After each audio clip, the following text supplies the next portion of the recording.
again, it's Maggie and Joe from Average Joe's RV Living Blog. And we're just doing a check-in for you guys from Fort Stevens State Park here in northern Oregon, where we've been staying for a couple of weeks. And we have really loved this park. This is probably one of the best state parks we've seen. It's highly, got a lot of volunteers, it's highly organized, it's clean, it's beautiful. The sites are large, as you can see, and we're in just a beautiful forest. The only downside is we don't have any Wi-Fi, which has had its own challenges, but other than that, it's absolutely gorgeous. Absolutely, and because we're here in November, it's very quiet. It's been, most of the time we've had the place largely to ourselves. It's maybe 10% full. Right. And it's enormous. The only exception being this past Veterans Day weekend when it was pretty much chock-a-block full. And that was interesting to see how the experience was when it was full. What did you think of that, Maggie? We've been here for 2 weekends, and it does fill up on the weekends, this particular weekend especially, because it was a long weekend, but no party animals, just great people, respectful, quiet. It was just a joy. And we had very friendly neighbors. We had a lovely conversation. They gave us lots of advice as what's to expect for the rest of our trip down the Oregon coast.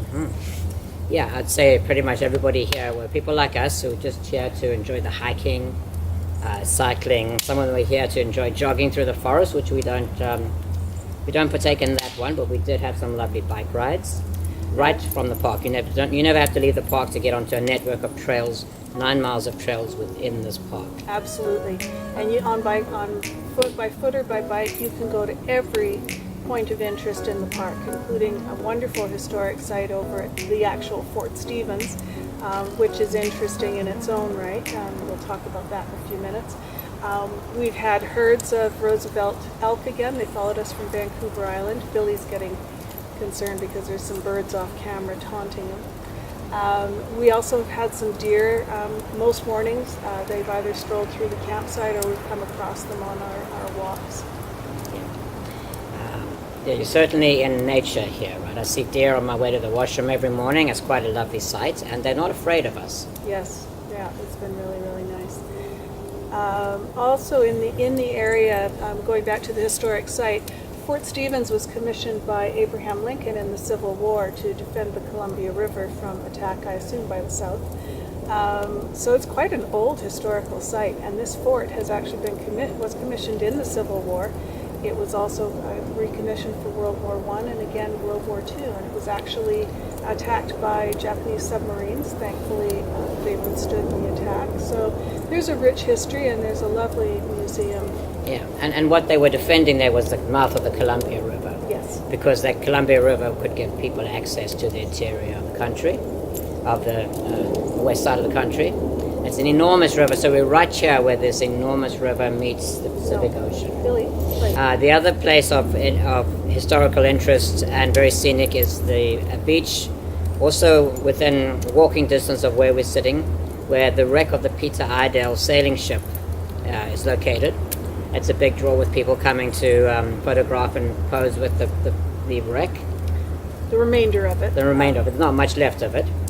But it's a beautiful beach, so we've hiked along there and taken some photographs of the wreck, of course.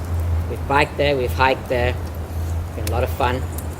Okay. We've also visited the Lewis and Clark National Park, and that was, I would say, astonishing. Joe and I watched a 40-minute video at the Visitor Center and learned so much about the expedition that we had no idea, just what an important expedition that was. And how arduous. I mean, They crossed the entire continent basically in dugout canoes and hiking, portaging, and horses with a lot of support from the Aboriginal people who helped them out with horses, advice, guidance. Yeah, it seemed everywhere they were met by friendly First Nations, so really interesting. You can also take a short hike to the replica that they've created of Fort Clatsop, which is named after a local Indian band, and that's on the hill overlooking the river. It was home to, I think, 33 people for a whole winter. 106 days of rain. before they turned around and they headed back east to report all their findings to President was it Jefferson, I think.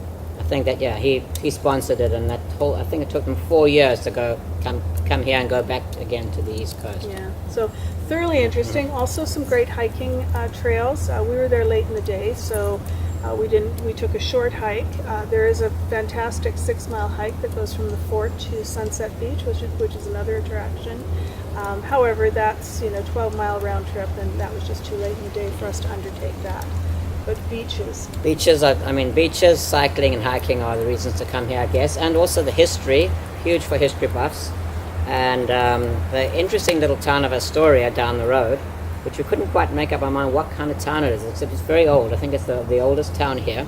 Founded by John Astor. Who knew? Founded by John Astor. He called it up to himself, obviously. And every single shop looks like it should go out of business within 3 minutes. Every one is weird, right? I mean, it's just the strangest little town, but it was interesting. We went to a lovely gluten-free Bridgewater Bistro there for our dinner to celebrate getting here safely. And then the other big attraction in the area, Cannon Beach. Cannon Beach. Oh, everyone raves about it, and for a very good reason. It was absolutely stunning. We looked around the corner as we came off the highway, and the beach just laid out in front of you. Haystack Rock is just enormous, and it was stunning, absolutely awe-inspiring. Yeah, I've never seen a beach like that in my life. Yeah. I've lived in the Pacific Northwest all my life, and this was my first trip to Oregon, and I'm really sad that I waited this long, but it was certainly, if you haven't been, come. Yeah, come on down to Oregon, but possibly wait until it's not quite as cold as it is now. Come in the spring. We got here late because of a lot of things, and but we've been lucky. It's been sunny almost every day, but just very cold at night. So we're planning to head south. So we're heading south tomorrow, 100 miles, and for a week, and then another 100 or 200 for another week, which will bring us close to California, and then we have made arrangements to stay in Northern California. Now with the wildfires, we're keeping a close eye on that. But hopefully we'll make it down there, because it is our goal to get down into some warmer weather. We've been lucky here. There has been rain, but it's been mostly falling at night. We've had a couple of days of rain, but most days have featured sun or been completely sunny. But now it's starting to get pretty cold overnight, and it's not warming up terrifically much during the day. So I think we're getting ready to move on and chase the warmer weather down south.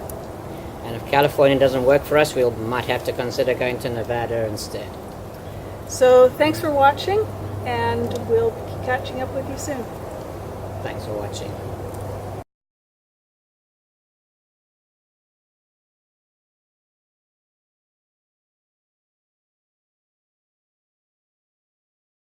Okay, you, Ready? no. Stop it.